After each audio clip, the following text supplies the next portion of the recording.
Welcome to the PDX files. Each week we dive into the weird and the unexplained here in the Pacific Northwest and beyond. My name is Peach. And I'm Mac. And Mac, actually, I don't know why it took me so long to do this, but the closed caption actually has my name spelled incorrectly. It spells it as Peach because that's what it sounds like. So I just want to be very clear to our viewers and listeners. It's actually short for producer John. I did introduce myself as producer John in the first couple of episodes, but I've gone as Peach, among the podcast in the podcast community. But Community, yes, indeed. at least for the Quiet. last 10 years. And so I don't know if that's going to make me change my intro, but it is what it is at this point. What Yeah. are we going to talk about today? Well, we got a local case here from the Portland area, and I have kind of heard about this, but I have not I didn't really know. I kind of knew that it was the Carousel here in the Jansen Beach area of Portland as Oh, the okay. kind of a special thing for people who lived in that area. And this video will get into it a bit, but I don't remember hearing anything about it being paranormal related. But here Neither have I. here it is. And as usual, I have not seen this video that Mac found, and so And he I calls will himself a be producer. well, I mean, but this is part of the shtick, right? This is part of our bit. You surprise me with the videos that you Indeed. select, Indeed. unless it is a video that I personally find. But this way rather, it's my reactions, especially, will be fairly. What do you call this? It's definitely Unbiased. going to be unbiased. There we go. All right. There we Well, go. Done and let's done. see here. Let's go ahead and get this video going. In the early 1980s, an ordinary family outing to the Jansen Beach Mall in Portland, Oregon, became She the said it beginning right. of a decades-long ghost story that would captivate locals and paranormal enthusiasts alike. Mike Ball, a letter carrier from Portland, took his 4 young daughters, aged between 2 and 10, to ride the historic Carousel at the mall. Little did he know that this seemingly mundane trip would lead to a chilling encounter, the significance of which would come to surface years later. As Mike and his well-behaved daughters waited patiently in line for their turn on the majestic merry-go-round, his attention was drawn to 2 children already aboard the ride. These children, however, were far from ordinary. Their behaviour was notably unruly, and their appearance struck Mike as peculiar. The boy, who appeared to be around 10 years old, wore knickers, while the girl, seemingly about 8, wore a dress in a style reminiscent of the 1920s. Knickers. Yeah, knickers and I don't know. I can never tell for sure if that's an Australian accent or a New Zealand accent. I have trouble sort of. I mean, if I hear them side by side, I could tell, right? But with her, I think she's Australian, but she might be from New Zealand. I'm just saying. Um, I mean, or she could be British. No, there's no British accent there at all. That's totally not British. Um, I mean, come on. I guess you can claim to speak with authority on that one since I you are a yeah. what do you call yourself, an Anglophile? Yeah, I guess so.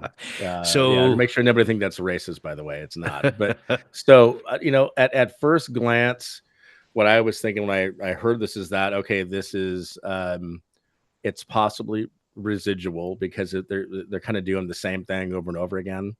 They're being unruly. I don't know. That also could say that maybe it isn't a sort of an intelligent haunting. I'm not sure yet. I think we'll get as we go further. I think we'll have some more opinions on that. But just at first glance, someone seeing something like that doesn't seem to be interacting with anybody. Appears to be uh, residual. right, and I think my attention span is pretty bad, but did she say that this incident took place in the 1980s? Yeah, the Okay, early '80s. Yeah. got it. Hmm. Okay. All right. Yeah, I think, well, anyway, knickers is definitely not an American term. Uh, and for those who are actually watching this on YouTube, obviously, it's pants, right? It's long pants, and the depiction the artist's depiction on the video does show this little boy with, first of all, with suspenders also. So that's a kind of another odd thing if this is indeed, what the man described. But we'll continue. Let's do it. What truly set these children apart was their dangerous play. They were running around in the middle of the carousel near the machinery housed in the central cylinder. An open door allowed visitors to peer inside, and from his That almost like vantage point in the queue, Mike could residual clearly almost. see the children playing in this hazardous area. He found himself growing increasingly concerned and annoyed, assuming they were the operator's children due to the lack I'd of be annoyed too. intervention from the staff. At the time, Mike didn't give much thought to the strange presence of these children. It wasn't until over 15 years later that the true significance of his encounter would come to light. In the intervening years, Mike had developed a passion for ghost hunting and had even set up a website dedicated to haunted locations in Portland. Yeah. So what I was thinking in that, again, is kind of the kids appear to be playing around dangerous stuff, not really aware of where they're at. Seems to be residual at first glance. But again, we obviously can't see it. So if they're actually playing around the machinery, like being cognizant of where they're at, if that's kind of what the view was, then that leads to maybe something else, right? So it's kind of an interesting beginning here. What are some of your thoughts on this? Well, I don't know if she's going to go into it in the later on in the video, but I'm assuming that the machinery itself has some significance here in terms of maybe how these two kids met their demise, untimely demise, maybe even. You're smiling, so you probably obviously you've seen this video already, so maybe I'm correct. If I can, would you like me to put money on that? No. No, I don't think so. Anyway, so I was just saying more of like they're playing around dangerous stuff, maybe not being aware. Maybe he's just seeing them moving through, right? We don't quite have the context yet. we don't have the context yet, and yeah, to your point, it does seem like it's residual, unless again later on in the video, if it's revealed that the children interact with him, I don't know. So Let's see. okay, I hate being in suspense. Then, one fateful day in the late 1990s, Mike received an email that would send chills down his spine and force him to reassess his memories of that day at the Carousel. The email was from Sarah Robinson, a woman who had been researching potential hauntings at the Jansen Beach Carousel. Sarah's message described an eerily similar experience to Mike's, detailing sightings of two ghostly children playing on the carousel dressed in 1920s attire. Sarah's account was remarkably consistent with Mike's memories. She too had seen the children multiple times, but only when the door to the machinery was open. The description of their clothing matched Mike's recollection perfectly, right down to the boys' knickers. As Mike delved deeper into his memories, he recalled additional details. The ghostly children had whispered to each other, occasionally pausing to gaze off to the right, as if searching for someone. Despite the passage of time, See, the this seems to be image of changing these a little bit now, strange, right? ethereal children had remained etched in his mind. Intrigued by this corroboration of his experience, Mike reached out to his now adult daughters, the youngest of whom was 22. To his surprise, none of them remembered seeing the ghostly children during their carousel rides. It seemed that only certain individuals were able to perceive these spectral figures. That's interesting. See, that's kind of an interesting turn right there, right? So you have another person kind of seeing the same stuff, Right. but with a bit more information and context. There's some sort of whispering and looking in a certain direction. Um, and the fact that the kids didn't see it is interesting as well, because usually children usually seem to be the ones who could see it the most. Right. But there's kind of a theory out there that some people are more sensitive to seeing some of those things than others. So I mean, there's all sorts of different elements to this case that have kind of if you just watch from right here, it's like I have no idea what happened, right? And even at the end of the video, we're still not going to really know, right? But the the idea is that this is definitely, to me, a very interesting paranormal case. Yeah, and you were saying that the story had changed a little bit slightly. You were saying that a few minutes ago, and it's possible that that the whole residual haunting episode actually plays out a lot longer, and what the original observer, I think his name is Mike, Yeah, only saw a segment of it, whereas this other individual who emailed him saw a much longer, encounter that included the details about like the kids like whispering to each other. I mean, it still seems very residual for sure because they yeah, don't appear to be interacting with the observer, right? And then theory regarding the kids. I mean, I don't know how old the kids were. I forget what the how old yeah. they were when they were on the ride. They could have been just super distracted, excited, etc. They wouldn't have paid attention to an iota That's true. beyond, what's Yeah. in front of them. And So, it is, the reason why his story seems credible is he said he was annoyed. Remember, he said he was yeah. annoyed. It was like, what the fuck are these kids doing over here playing Well, I around? mean, I I mean mean, that's that's the essentially what he natural. was saying. Yeah. Yeah, it's a normal reaction, right? It's like, especially if your kids are behaving themselves and you see Yeah. these, these kids who are annoying. I mean, I'm sorry, annoying who are misbehaving. I definitely would have the same. And I think for me, like I said, I think the machinery, and if they were like playing around the machinery, I would imagine they also had a little bit of That's worry. dangerous. Yeah. Yeah. Yeah. Okay. All right, Well, let's see. let's continue. I know you know what's going to happen, but let's continue. Sarah's encounters with the ghostly children had begun when she was just 3 or 4 years old. She described multiple sightings over the years, always occurring when the machinery door was open. The Hmm. apparitions had left a lasting impression on her, evoking a sense of unease and a strange compulsion. Sarah recalled feeling as though the children wanted her to join them, their solemn faces staring her down as she rode past on her chosen outside horse. Mm. This is The a bit most different now. recent See? sighting reported by Sarah occurred on February 28, 2001, when she took her 3-year-old son Benjamin to ride the carousel.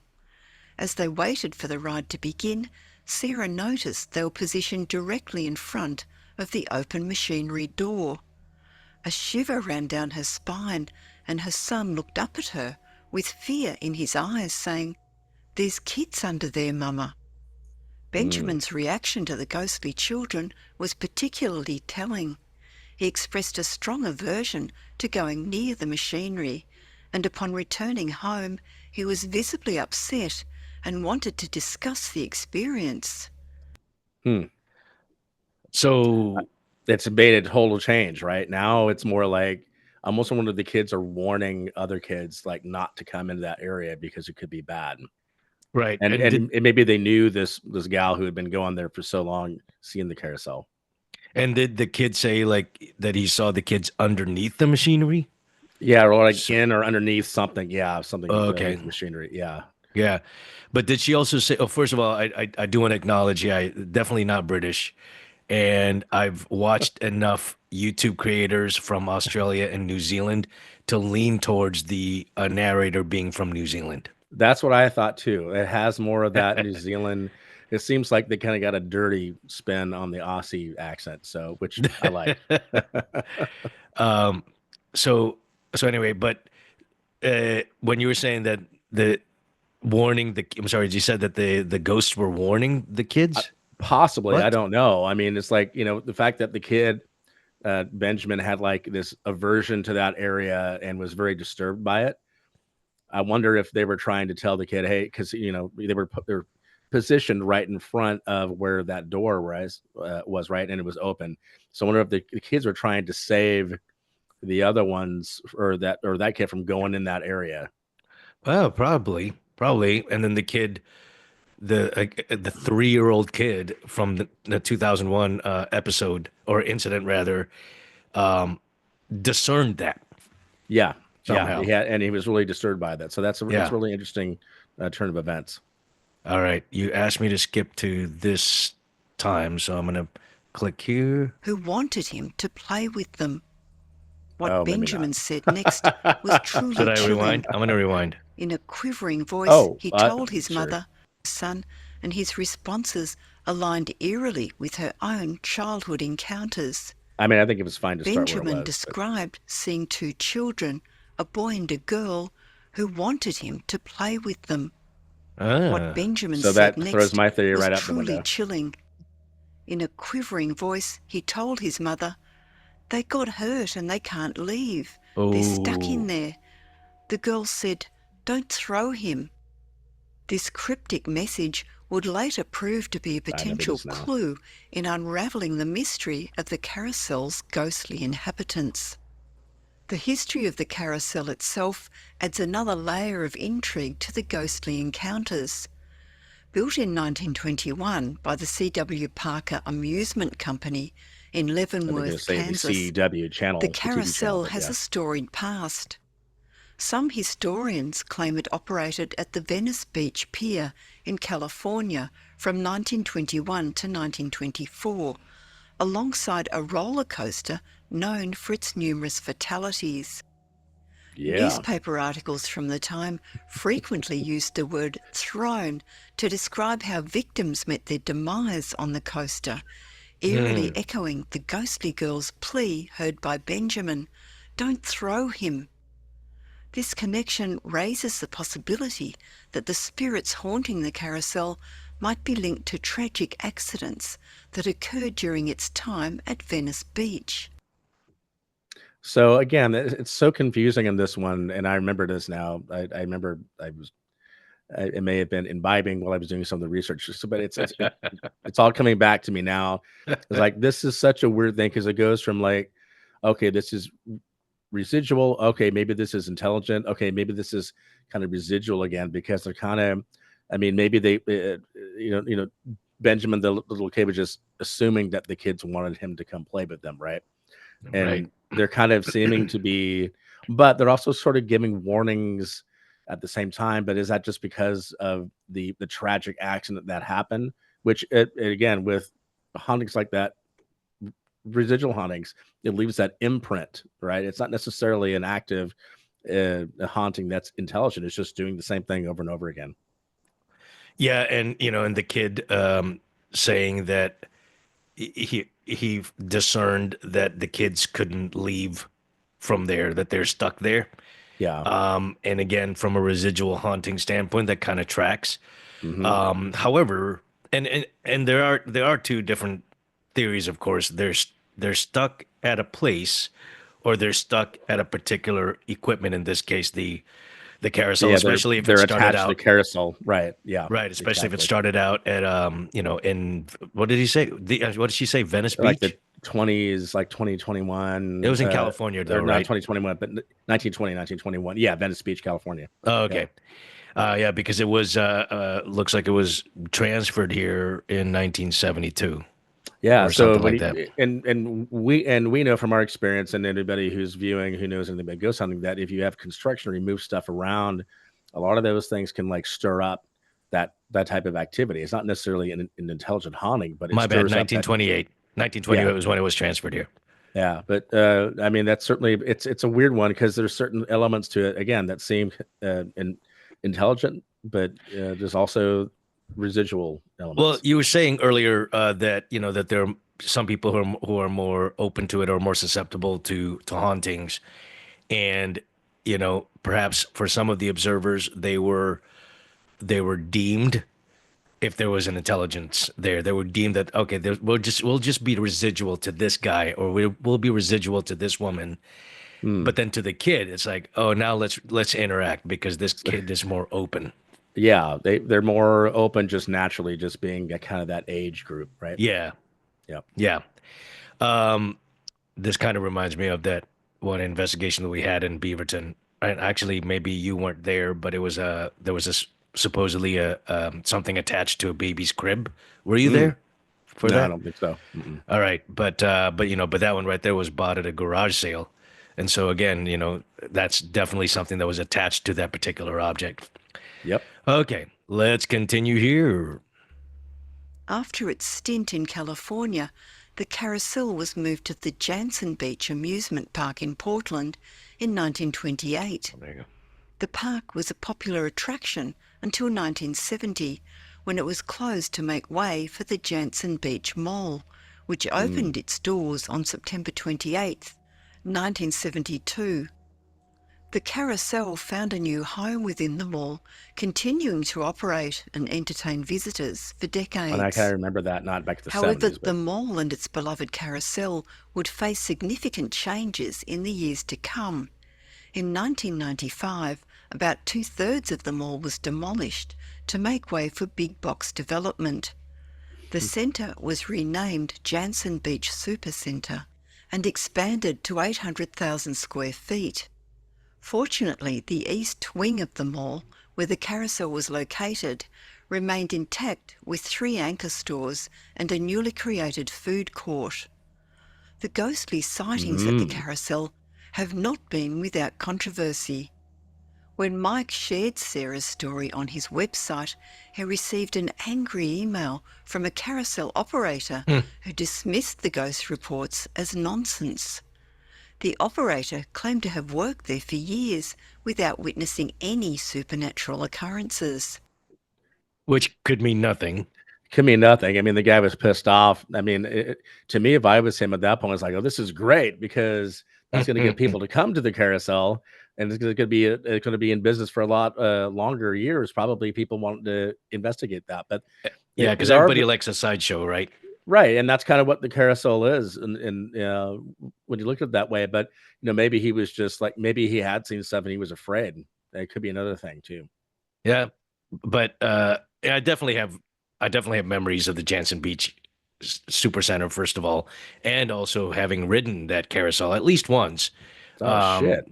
I don't think I've ever been on that motherfucker. Well, I mean, because I had, let's see here, when we moved here to Portland, my little brother at the I was gonna say at the time, he's still my little brother, but my little brother was at that time seven or Mhm. eight, and so I have little cousins as well his age, and so I remember being on the carousel with my little brother Mm. on that carousel, not the one in the picture on the video, obviously, because Yeah, that's just a where are the rendering safety there. railings Yeah. or whatever. Yeah, he's actually about to like run right off the goddamn edge of that thing. But Dumbass. and it, yeah, I'm kind of disappointed that I did not know that that carousel was potentially haunted at that time. That would have definitely piqued my interest. Yeah, it's kind of the pre-real internet, YouTube times and all that. So it wouldn't have been well known probably unless you heard it from somebody there. It was like, hey, kid, there's a rumor this place used to be, or this thing is haunted, right? So Right. All right. You asked me to skip to this section, so I'll I play it. trust my drunk self at the time to. Maybe I should just play it. No, you should follow Okay. whatever I said. All right. I'm sure Okay. there's a good reason for it. Okay. Here we go. As with many paranormal phenomena, the ability to perceive these spectral children seems to vary from person to person. See, I knew there Children was a and reason. sensitive adults appear to be more attuned to these otherworldly presences. Some theorise that this perceptiveness is akin to having a special talent, much like a Mhm. musician's ability to identify musical notes, I or an like that artist's analogy. skill in creating accurate sketches. I like that a The lot. rarity of these sightings adds a poignant dimension to the haunting. As Sarah Robinson noted, there's a palpable sense of loneliness surrounding these ghostly children. Trapped in a liminal space between worlds, visible to only a select few, it's no wonder they seem eager to interact with those who can perceive them. In recent years, the fate of the carousel and its spectral inhabitants has become uncertain. In 2010, further renovation plans were announced for the mall. By April 2012, a $50 million renovation project began, which included the demolition of the remaining enclosed portion of the mall. The centre's name reverted to Jantzen Beach Centre during this time. Yes, that could Yeah, make a no difference. longer a super center. Yeah, what the? these marketing people, like, it's better to be the super center, to be honest. I think that sounds better than the center. I'd rather be going to the super center. But it is interesting. I really like that analogy to having a certain talent that maybe others don't, to be able to perceive those things. And the loneliness piece, if you are attached to this thing, you're constantly worried because you think they're going to destroy it, right? And so, and only certain people can see you. I mean, that's really powerful, actually. Yeah, and we've also known, well, via kind of our own research, and then certainly what's kind of generally acceptable is that in the paranormal world is that when you've got a site that's kind of always undergoing some sort of renovation or some sort of like Yep. stirring up, it tends to stir up rather, Yeah. tends to stir up paranormal activity, and so it definitely would be interesting to find out how much this is ramped up for the people like for Sarah who continue to observe them, it seems, or or her Yeah. family. Yep. All right, well, we'll continue here. Sadly, despite plans to include the vintage carousel in the renovations, it has not been returned to public display. As of 2015, the carousel remains in storage in a building on the shopping centre property. Hmm. This development has left many locals and carousel enthusiasts disappointed, as the historic Enthusiast. ride was a tangible link to the area's past and the focal point of the reported ghostly encounters. Oh, that's too The bad. absence of the carousel raises questions about the fate of the spectral children that Mike, Sarah and young Benjamin encountered. Are they still present, unseen in the storage facility where the carousel now rests? Or have they moved on, their Mm. connection to this plane of existence severed with the removal of their playground? In July 2017, ownership of the Jansen Beach Centre changed hands, with Kimco Realty of New York acquiring the property from the State of Michigan Retirement System Fund. This change in ownership adds another layer of uncertainty to the future of the historic carousel and any paranormal activity associated with it. Yeah, I mean, that's kind of a bummer ending, because now the kids are not even going to be able to be seen by anybody anymore. Right now, they're even more lonely if they are an intelligent haunting that are attached to that.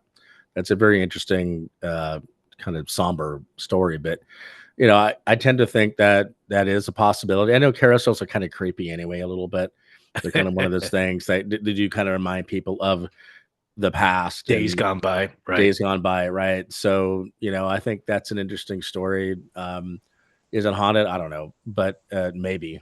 And it kind of ties in with more of the residual haunting. Maybe there's different types of residual hauntings. I mean, maybe we don't even know, like that can interact a little bit, or react to others that can see them a bit better. It kind of brings up some really interesting questions. It does. I mean, it definitely makes you think that there are, I mean, makes me think that there's like different layers of hauntings, Yeah. right? So whether even like the people, the spirits who are there even know it or not, you know what I mean? Like maybe like if are they even really aware? Like, if you, for instance, you've tend to be on the low end of of perception, Yeah. Oh, I mean, definitely. I mean, you know what I mean? I wish I could see it, but I just can't. So, some like they know that somehow subconsciously, and so that way they don't even like show for me, I'm a little bit on higher than you on the perception, although I don't fully perceive Yeah. that maybe I'll see a little bit of residual in some form, maybe, but definitely not intelligent haunting because I don't have a high level of perception that maybe like a psychic would. Hmm. Actually, I wonder if Sarah's psychic, It could be that she's partially sensitive. psychic. Yeah, Right. sensitive. Yeah. Yeah. Yep. Yeah. It's interesting. It's something that people, if they're viewing this, should go do a little bit of research for themselves, not necessarily on this case, but just on some of the different paranormal I mean, we had some of this stuff in the paranormal terminology episode that we had previously, but to go look up some of this stuff, and maybe we will as well, and we'll have a video about that type of thing in the future, because I think it really is interesting to kind of dig in. I'm not a skeptic, but I mean, I tend to like, I need to see and believe things a little bit more. I kind of see things more on the scientific level, and maybe that's why I am a little bit lower perception as far as that goes. I try to be open to it though, and so if we can find evidence of it, then heck yeah, I'm going to be 100% believer. Yeah, absolutely. Well, good find. I'm glad to know that I'm glad to know that that carousel was haunted, so to speak. And it kind of does make me feel sad that it's just sitting in a warehouse somewhere. And Yeah, and totally. especially if it's still haunted and the kids are like, like drumming their fingers, like anybody waiting for that unsuspecting, warehouse Yeah. person. Anyway, if you enjoyed this content, please give it a like and share it across your socials to help get the word out about our show. If you hadn't already done so, please subscribe. And on YouTube, hit that notification bell to make sure you don't miss out on future episodes. Thanks for tuning in. We'll see you next time.